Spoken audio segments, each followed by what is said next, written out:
Hi Team Star, welcome back to another episode of MatTalk with Star. It's Coach Alyssa here, your host, and I am very excited to be joined with the one and only Coach Lee.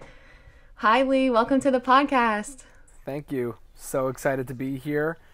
So happy that you have taken the initiative to start this new project. I think it's going to be great. Yeah, I'm so excited about it. It's gotten a lot of traction in the past couple of days. We've heard from different kids and parents just saying they love the insider information and they love the shout out. So I'm super excited about it. We had a lot of good feedback from our first episode and I'm excited to hear from you from this one. So Coach Lee, can you give us a little bit of background about what you do at the gym, teams you coach, etc.? I wear many. That's a big question. That's a big, deep sigh. I wear many hats, as many gym owners or just leaders do. However, I've gotten really good, I feel like, over the years at delegating more and more to my staff members, who I'm also so proud of all of them. So what do? I'm in the office every day from like 11 or 12, and I leave the gym every night at 9:30 or 10. I work with Margie all day long on accounting, bookkeeping, answering emails, answering phone calls, talking to new families, to returning families, helping with go motion questions and forms, and talking to our apparel reps, whether it's uniforms and then communicating with each of my coaches, who many of them do more than just coach for the gym, right? So communicating with all the coaches that do all different things, whether it's from helping with the pro shop or designing practice plans, setting up new projects for the gym. So it's a lot. I know I'm just kind of rambling, but this is true. I really am very, very involved and very hands-on. Yeah, so you are our gym owner for our New Jersey location and for our Georgia location, which obviously, hopefully, if you're listening to this, you know that. And then in addition, this year you're coaching 2 of our elite teams in New Jersey. Yes, this season I will be coaching Senior Red and Junior Gold. However, I will be very active during the tumble hours, which we have recently in the past couple years added to the program. I am a very good tumbling coach, I like to believe, so I have a lot of input and a lot of involvement with that. So yes, although I only coach 2 of the routines, I still am putting in a tremendous amount of hours on the floor doing the tumble hours. Last year I coached 3 teams and I did 6 tumble hours, 6 of the teams. So I think this year it might be 2 teams and 7 tumble hours. So it's more or less the same kind of impact I'll have on a lot of athletes. Yeah, definitely. Very hands-on, of course. Like I have with each guest coming onto the podcast, what do you think is your leadership symbol? I love all the leadership symbols. I think every one of us should strive to achieve all of them.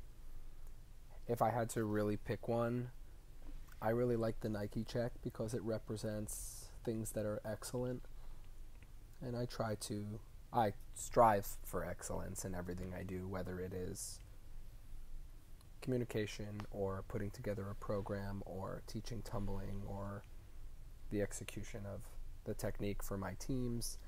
Even in my personal life, I try to have healthy habits and get good sleep and work out and have other hobbies. So I'm just going to go with the Nike check. I think Nike is a great company that is inspirational to everyone and it represents excellence. So I would agree. I would say you're a Nike check. Thank you.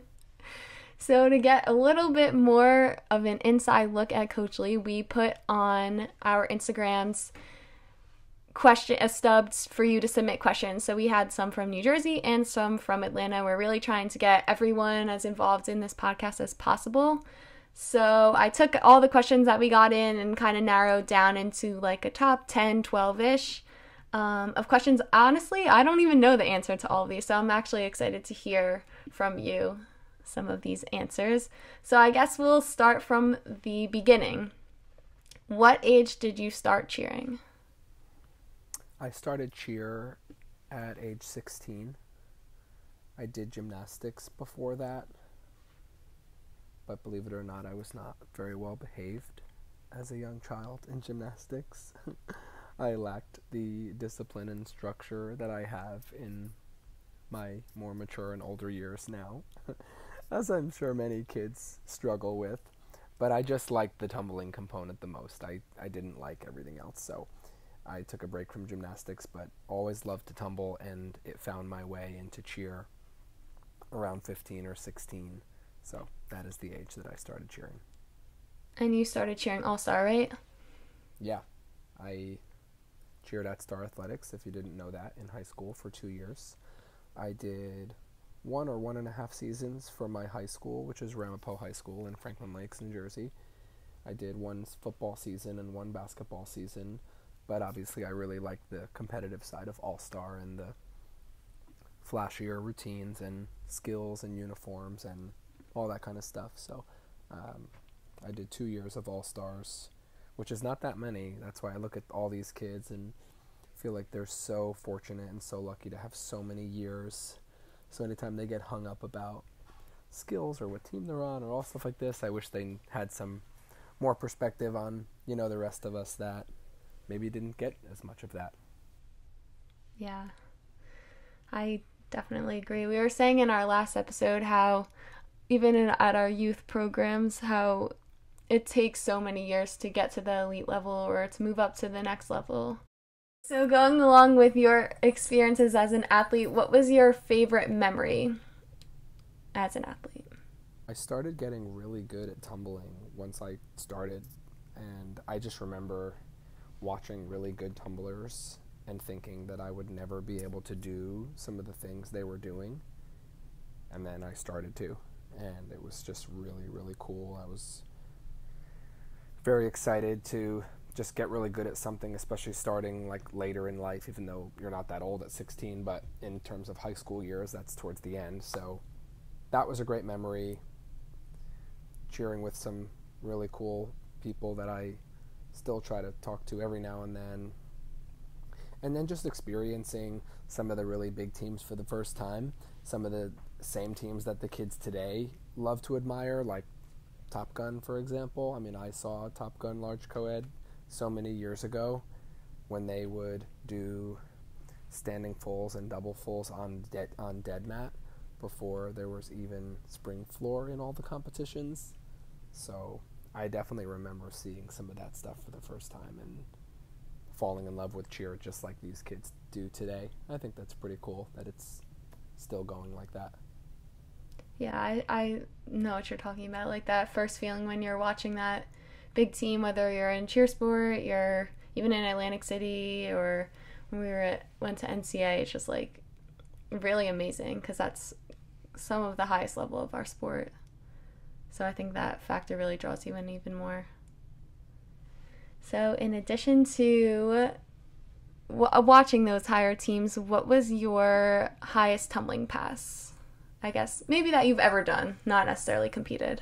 Yeah, that's a good question and a good way you framed it, because I got really, really good like in my 20s, even though I wasn't competing anymore that much. But as I just kept tumbling more and getting more and more into it, I got even better after I, graduated. So I don't know, some of the best passes I ever did on floor were for standing. I did like 2 back handsprings, full punch double full, which is not even legal anymore. That was awesome. For running tumbling, probably, I don't know, whip back full, double full, or double full, back handspring, double full, anything, combined like that. So it was sky's the limit, or even harder stuff that's not even in cheerleading. I would do triple full on the floor sometimes. Wow. As I just kind of kept growing and getting more and more skills, just playing around, and I just thought it was cool. It really wasn't for any other purpose other than myself, just knowing that I could do it, and really just something I enjoyed. Wow, that's really cool. I mean, I never tumbled to that level, but I feel like this reminds me of senior ed, I guess in general, last year, how quickly they would get new skills, or junior might practice next to them, but I just remember that excitement of getting a new pass, and it was just once a practice, it felt like. It was.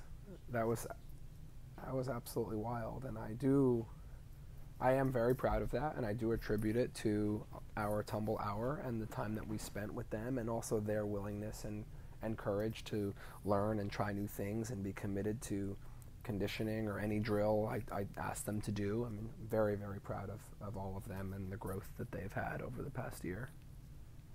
Yeah, it's really, really cool and very inspiring to watch. In addition to cheer, what sports do you play or watch outside of what we do? So first we can go with watch. I love sports and I miss it. I know we all do. It's a really big part of American culture. I never played football, but I love the NFL. I love college football, all the pomp and circumstance, all the tradition, all the fight songs and bands and cheer teams and just all of it. I mean, I went to North Carolina State, so I was in the ACC conference and went to games and cheered for games. So I love all of that. And then, but in addition to football, I mean, I can watch any sport. I love to watch the Olympics. I love to watch soccer. Yeah. You know, the Olympics would have been like right about now. It would have been, yeah. I think so. I think the reason I like it so much is because, back to the Nike check, I love to watch things that are excellent. I love to watch teamwork. I love to watch good coaching. I love to watch people that are so passionate about what they're doing. So maybe it's all of that and not so much sport. Yeah. And then as far as to play, I mean, I think everyone knows I'm an avid tennis player. I'm obsessed. And it's, again, for no other reason. I'm not going to tournaments or making any sort of money or going to be a professional, but I just really, really enjoy it. I've gotten really good at it over the past couple years. I have a group that I play with. I play at like 7 o'clock in the morning, 3 or 4 times a week, pretty much year round. In the summer, it's outdoors. In the winter, it's indoors. From there, I go, this is kind of more about like my daily routine. I mean, from there, I go directly to work out. So every day I wake up at 6:30 all the way through like 11 a.m. is kind of like my time, right? Where I'm just alone with, blocking out the rest of my day and playing tennis and working out and having healthy habits, and then kind of switching into work mode, which I do pretty much the rest of the day. As I said earlier, getting to work around 11, 12, or 1 and not leaving till 9:30 or 10, and I've been living that life for a very long time. Yeah. I was kind of talking about this with Platinum, how it's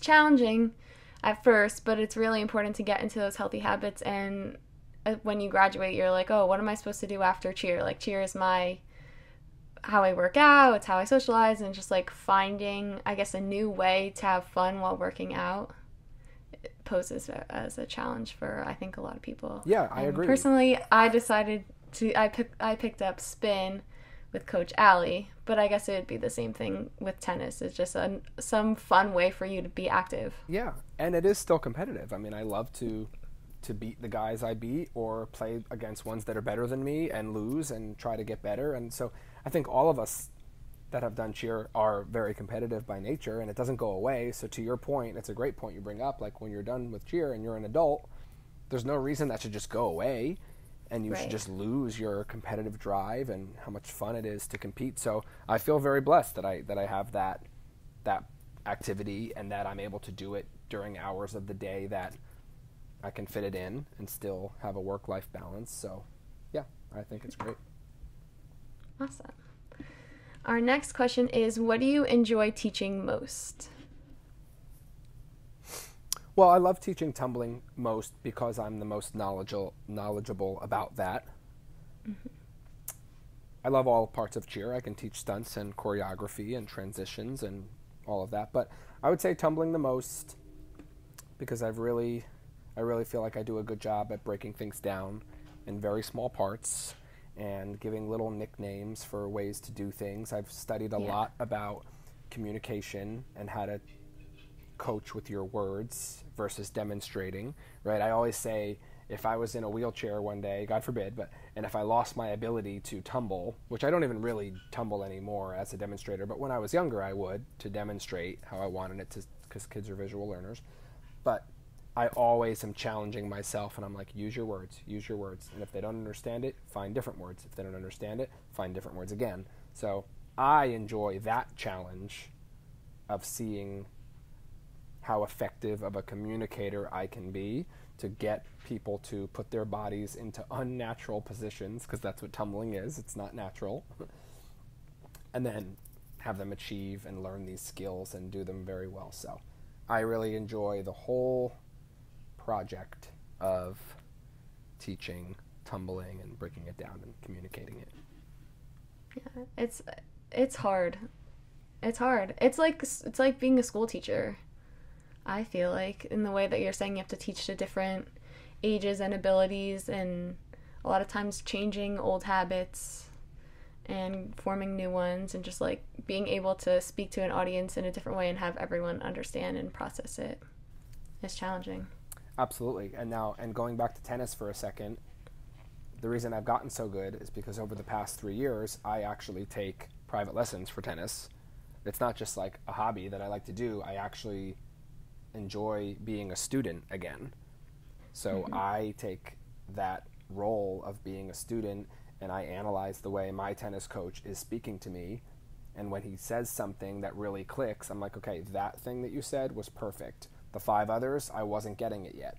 But then when you said that 6th one, it might have been all the same objective you were trying to get me to do, but on that 6th time when you said it, that's the one that really clicked for me. So because I see it in real life work with me as a student, I know to do that with the kids. And I know that there is not just one way. And I'm not stubborn enough or, have an ego enough to be like, well, it's this way and that's it. Like, in order to be an effective coach for tumbling, for anything, but in this case for tumbling, you have to really bring yourself down to the level of the kids that you're working with, to your point, different age groups, different cognitive levels, and not give up until you reach them and you see that light bulb go off. And that's really rewarding as a coach, to know that you were persistent, and then you finally see the light bulb go off, then they get the skill, and it's just great. So right, because these tumble hours are not just, I know not everyone listening knows our processes. So our tumble hours are not just for our most elite levels 5, 6. It's Lee's working with everyone from back walkovers to fulls. So it's really a pretty big gap. Absolutely, yeah. And I don't work every single one of them, but I do most of them. I mean, Robbie's great. Just teaching Anthony, in that class setting with different skills. That's not always our most competitive kids. Correct. No, I mean, last year I did Platinum, which was level 2, all the way through level 3, 4, 5, 6. Correct. Yes, correct. Many different skill sets, many different abilities. So yeah, it is a lot. So yes, while maybe I'm only coaching 2 teams, the responsibility of this many athletes and this wide of a skill set is a large responsibility. But I enjoy it and I welcome it. Yes. Awesome. So who do you look for to inspiration? I know a lot of our kids, when they're writing college essays, I've seen and heard about, write to you and say that coach, our coaches, and especially you, have been very inspiring, and that high school age is a very impressionable age. So who do you look to inspiration? Yeah. I get inspired a lot by, going back to watching other sports, by professional NFL coaches, baseball coaches, college football coaches, gymnastics coaches, just that are achieving other things, and they might say something that really resonates with me, and then I want to try it with our teams or our staff.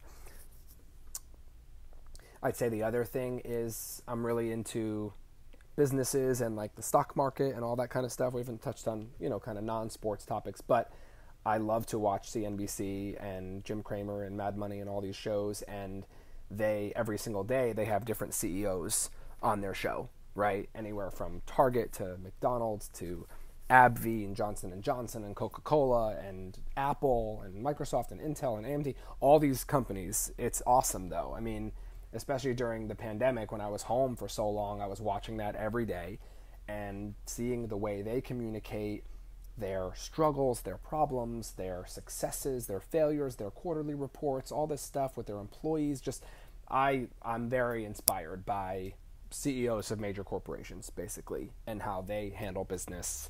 So I have like a sports side of me and then like a business side of me. I think that's also why I'm kind of rambling, but I think it makes sense. I think that is why we are successful, and that I feel confident to say that I'm good at my job, because I do have a balance of being so passionate about sports and so passionate about business that I try to provide a great business for the families and a great service and great sports for the kids, because I feel like that's what All-Star Cheer should be. Yeah. I think one example of that, if you don't mind explaining, is what Senior Red's kind of hashtag or general theme was from last year. Row the boat, right? Yes. Row the boat was awesome. And again, inspired by, that is not mine, I did not make it up, but it is from PJ Fleck, who is the head coach of the University of Minnesota Golden Gophers.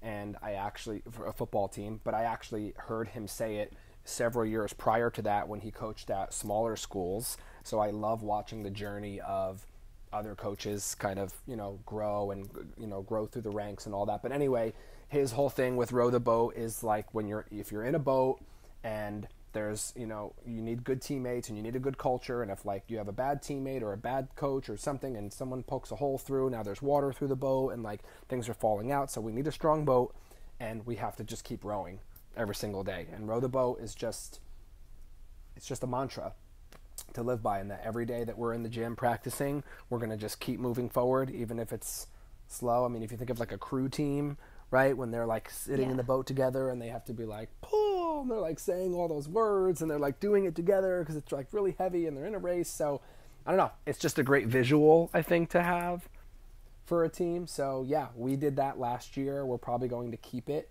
And yeah, it was for senior red, but it really could apply to any team. And PJ Fleck is awesome. He is so energetic and charismatic. I love watching him, and I'm sure his players love playing for him. If you don't know about him, look him up. So, but yeah, that's what Row the Boat was. Yeah, but we even did Butler Way with Platinum too. So, we did Butler. Yeah, Butler Bulldogs is a school in Indiana. And their coach, his name, of course, right now is escaping me, but now he coaches for the Boston Celtics. So I've also watched his journey go from Brad Stevens. Thank you.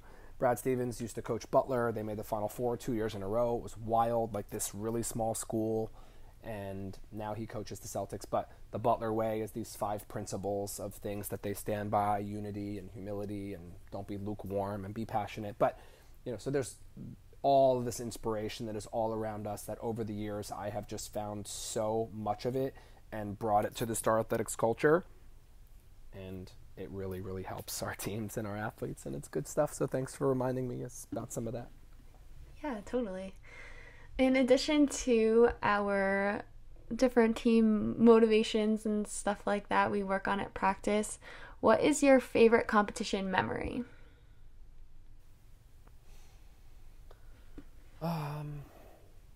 Well, it's hard to not say some of the glorious achievements.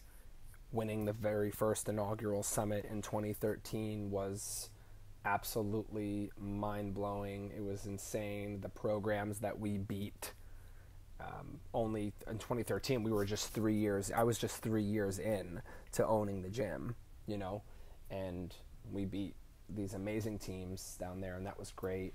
All of the reveals over the years, all of the paid bids, the hit zeros, this year, Atlantic City, we did a clean sweep. We won every single division in January of 2020. I mean, that was, every year I say we accomplished something, and I'm like, guys, enjoy it, because I don't know if we'll ever do it again. Don't hold me to it. I know it's the standard that we're setting.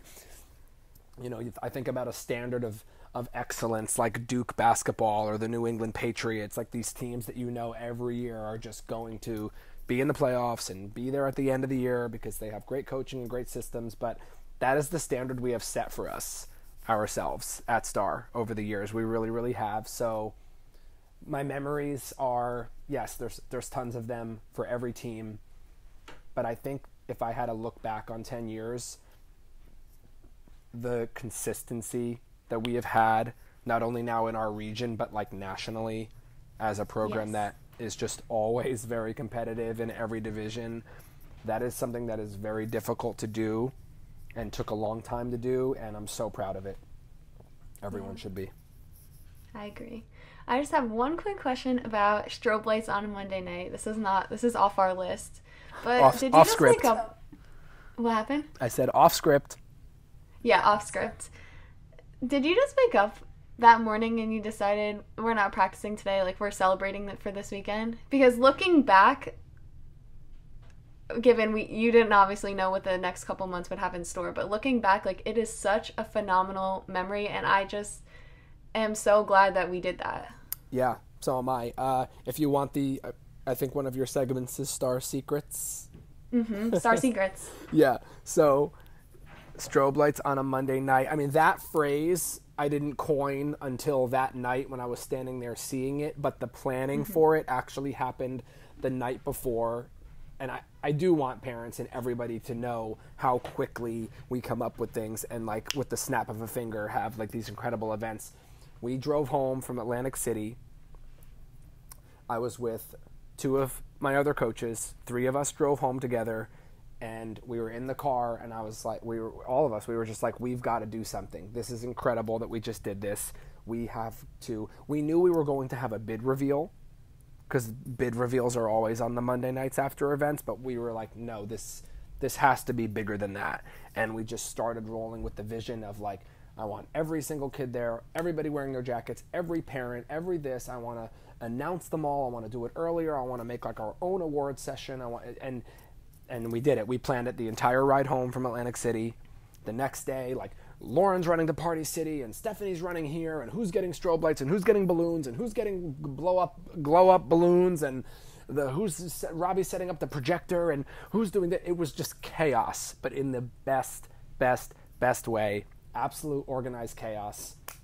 We had every single athlete from all 8 elite teams in the gym that night with their jackets from Spirit Cheer, balloons, loud music, a huge parent tunnel. So yeah, and strobe lights, of course, and fog machines. I don't know if we had fog machines, but did we? I don't know. If we, or maybe steam. next year. Yeah, but and there's great pictures from it, and I was like, it's a Monday night. We're not, like, we could be at school or having practice right now. So we were like, who gets to do this on a Monday night? So it was strobe lights on a Monday night. It was the best bid reveal we ever had, because it was more than a bid reveal. It was a celebration and, like, a wow moment. Let's live in this moment of what we just did at this competition and never forget it. So we made it a great weekend, even greater by celebrating everyone that night. So again, thank you for bringing that up, because that was fun.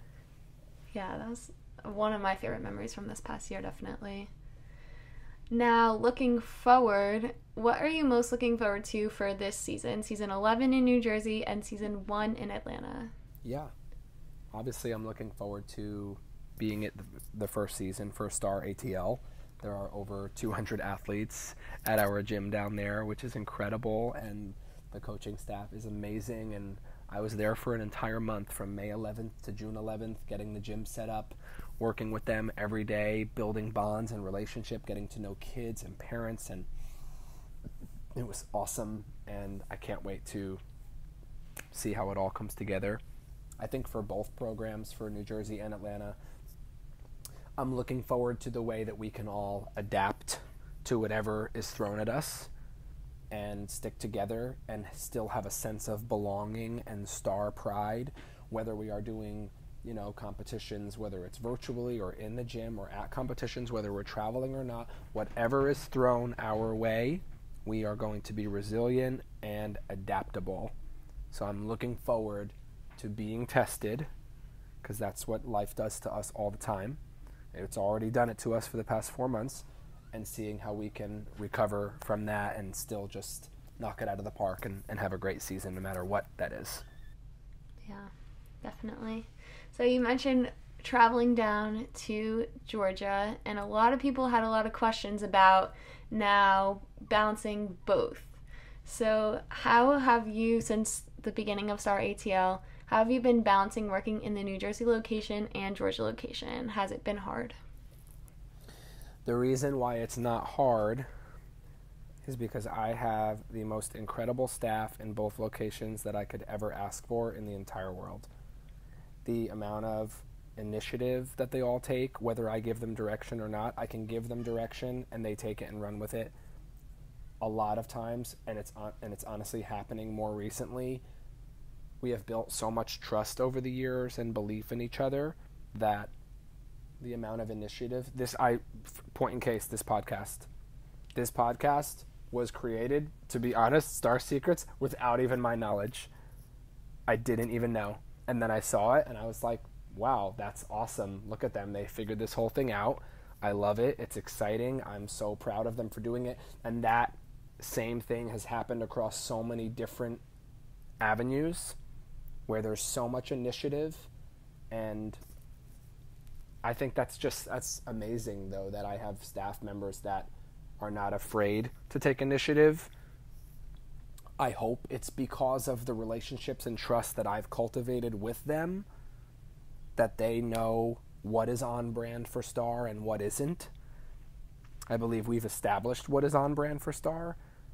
And so back to your question of how to balance it, I'm in communication with both staffs all the time, with both office staffs, admin staffs all the time. Our Go Motion system is great because it has both programs part of it, so I'm able to monitor accounts and help with the social feed and posting things to certain people, and all of our G Suite that we set up during quarantine that Robbie was so helpful with, and Lauren and all of us. We have our new email addresses for each location with the office email and staff email and the pro shop and the classes, and just there's so much organization. That is so much behind the scenes that is how I'm able to manage it. I have a great team. We have great systems. We have great people. I trust them all. And we have almost 500 athletes between both locations. And it's really insane. It is insane. And it sounds difficult. And there are times where it's very difficult, but I'm so proud of everyone, and they make it easier for me to do my job because everyone is so helpful. Yeah. But it is a system that's been perfected in the past 10 years, for sure. For sure. You've been here for a while now, so you've seen a lot of it. I'm sorry, go ahead. You've been here for a while, so you've seen a lot of it evolve, I'm sure. Yeah, definitely. Even just in technology in general. I feel like Go Motion was a huge step and one that we're still figuring out, but it's super helpful, and just the concept of having an app is so much better than an email and a group chat, and just like eliminates all that. Yeah. I think it's awesome. So, another STAR ATL question. What has been your favorite thing about STAR ATL thus far? My favorite thing about STAR ATL has been the way that they have bought into the brand and program so quickly. I am so humbled and taken back by that. They are so excited during quarantine, taking all their pictures of their STAR hands and their apparel and making up little signs for the lobby, and everyone being so involved. We've had 2 events down there so far. We had a meet and greet, and we had a team reveal. Parents are, again, just taking initiative without even me knowing, but also just being so on brand with sparkly tablecloths and like little glitter and little pictures, and making everything so special and so much fun. All like with the snap of a finger, like it all happens so quickly. So my favorite thing is how bought in they have been and are, and I'm going to work tirelessly for STAR NJ and ATL to make the experience equally amazing for both places. I do think our colors help, right? They're very, yes. Although everyone is being on brand with STAR, our colors are very on brand for Atlanta, correct? With the Atlanta Falcons and the Braves and the University of Georgia. So I think that was just, the stars aligned, if you will, pun intended, and the colors are perfect, and all the dads are into it, and everyone can wear their Georgia stuff to practice, and I'm into that too, because again, I love all the sports. I love, to watch the Falcons or UGA or whatever it is, so I'm all for it. It's totally great for STAR and all of us, so. Yeah, you shouted out the STAR dads. I know we mentioned last week, our events are not just our staff. Our events extend to many members of Team Star, whether they're setting up early, helping us with tents, lending us their folding tables, taking pictures. These events are not possible without extensions of Team Star. So I know even in Atlanta we had voluntary photographers, and Dad's building the deck with you, right? Yeah, absolutely. I loved being down there for so long and getting to meet so many of those moms and dads who were just so willing to help.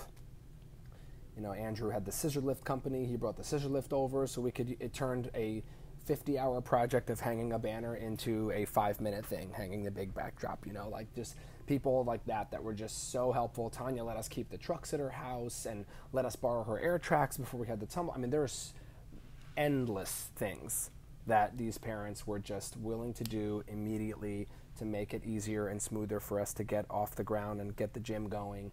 And I will never forget it. None of us will. Yes, the dads built the tumble deck. We all signed it when it was done. It was so helpful, and yeah, it's just great. And then to your point, up here, the team reveal, taking pictures, or when we were practicing outdoors, we had families bringing tents and just donating things and helping us out. So we are so thankful, and you're right. STAR is not just a couple of us. There are many arms and extensions, like you said, and we are so appreciative of our whole STAR community. Yeah, it's really grown a lot. Even in alumni and parents, it's really extending to a lot of people, which is really cool. It feels bigger than ever, and it is. Yeah. But you is, can really yeah. feel it. Even the kids have their buddies' Instagram account and their buddies group, and they're always talking. It's really, really cool. It's almost like a pen pal. Did you ever have pen pals when you were like in elementary school? Yeah, but like people in like Germany and like Poland and like different countries and stuff. Yeah, and you would send them a letter. I mean, I guess that's a little antiquated now, but this group, they're like, this is what we're working on. Even I know Team Reveal, the group was buzzing, like which team you made and stuff. Yeah, it's really, really cool, and I think really exciting to be a part of as an athlete. Yeah. So, speaking of our athletes, what is the most important thing you want kids to take away from being a STAR athlete? I guess if I had to just pick two, because as with every question you've asked me, I feel like I answer it and then I just go on this like 40-minute rant. So I'm sorry about that. This is the essence of a podcast. Yes. Have you ever, sorry, before you answer that, do you listen to any podcasts or not really? I don't know if I listen to podcasts or if I listen to like iHeartRadio on demand, like a summary of a show. Okay. Is that a podcast? Yeah, I guess. No, you're doing it 100% correct. It is like a 40-minute like ramble. Okay. It's pretty much a podcast. So you're doing a great job. Okay, fine. I'm glad. So, but for this, I'll pick two, and we'll do Mind Gym and the Leadership Symbols, okay? Mind Gym is a book that, believe it or not, was given to me as a gift by Christina Taranik's mother. She cheered for me years ago, like 10 years ago, in the first like 1 or 2 years of STAR Athletics. So if she's listening to this, thank you. She gave me that book and I read it and it changed. I wish she knew what a powerful symbol and component of our culture and program that has been since she gave it to me. So it's awesome. It has tools and tips and tricks for athletes and coaches. The chapters are very short. Mm-hmm. We've been using it for years. I'm sure you've read it or parts of it, Alyssa. And yes. It's awesome. So I love when the kids really read it for the first time and the second time, and it starts being brought up in practices or tough practices or before we are competing. I feel, when I hear that, I feel like such a powerful coach. Like I, was able to inspire them and give them these tools, and now they're really using it, and it's awesome. And by powerful, I just mean like, I just feel like I'm doing something unique, right? That is more than just coaching cheerleading and giving them tools to be successful. So that's one. And then the leadership symbols, which we brought up in the beginning of the podcast today, I think are awesome. I can't wait for STAR ATL to kind of learn those, this first year. But we have the rose, the megaphone, the lion, the sun, and Nike check. The Nike check. Thank you. And they all mean different things and different ways to be a leader. So I hope that by the time they graduate, they have achieved and have at least experienced learning how to be a leader in all of those different ways, because they're all very different. I think those two things, the Mind Gym book and the leadership symbols, are the most long-lasting, more than any back handspring or double full or anything like that you'll ever do. Those are real, tangible things to take with them. So that's it. I would say those are two of the most important too. Yeah. Yeah, we kind of talked about this with Lauren last week, just like things that are extending beyond cheerleading, because we're not going to cheer forever, unfortunately, but those are things that will apply in college, they will apply at work one day, and they just extend so far beyond cheer and start so young. During virtual training, I did a Leadership 301 class for, I think, 6 or 7 weeks with about 10 to 12 girls that kept taking the class. I miss it. I'm sure they do too, and I hope to get back to it one day. Just got a little busy with setting up all the gyms, but that's another, kind of leadership program or facet that we added with virtual training, and I look forward to getting back to that. Robbie did every call with me, so he was learning, and we were able to communicate about it, and it was awesome. So can you give us a little synopsis of stuff that you guys worked on? Yeah, I would teach them how to be better communicators and public speaking exercises, no filler words, like trying not to say and like and so, and giving good eye contact and having good posture. And we did a lot of that stuff, which I've learned from being a instructor for the program Impact for the USASF. I was a leadership instructor, if you will, for many years. I missed that too. I've been on the National Advisory Board. I have spoken at Varsity University. I have taught for USASF with leadership. I've done a lot over the years, but that is something that I'm passionate about, and I used to travel around the whole country to all the meetings in the summers and teach that, and I was able to bring some of those exercises to our athletes, and I think they really loved it. It was a lot of fun. We had a lot of laughs and learned a lot. Awesome. Yeah. All right, we have one more question to round this off. This is kind of like a weird period. Things are happening. I know there's still growing interest, even though we just did our team reveal. There's still growing interest in joining the program. So what is one thing you would wish outsiders knew or understood about the program? Just how hard we work and how much we care about every single team. We really, really do. And if you join and we have so many rungs on the ladder now in New Jersey with 270 athletes across 4 programs from fundamentals, novice, prep, and elite. There has never been more entry points into competitive cheerleading, which I think is the coolest thing ever, from literally age 3 to 18 or 19, with every single level in every program and age group. So we work so hard. We care about every program. My staff, I've already gushed about them. They are absolutely incredible, and that's what I wish you knew. And every year I hear rumors, oh, it's so expensive, oh, you're going to get dropped down a level, you're going to do this, you're going to do that. And that's fine. I know there's going to be rumors and things that people say based on different experiences and whatnot, but we wouldn't have grown to the size that we are if we did not care as much as we do. So if you would like to give us a chance, we will try our best and work so hard to do right by you.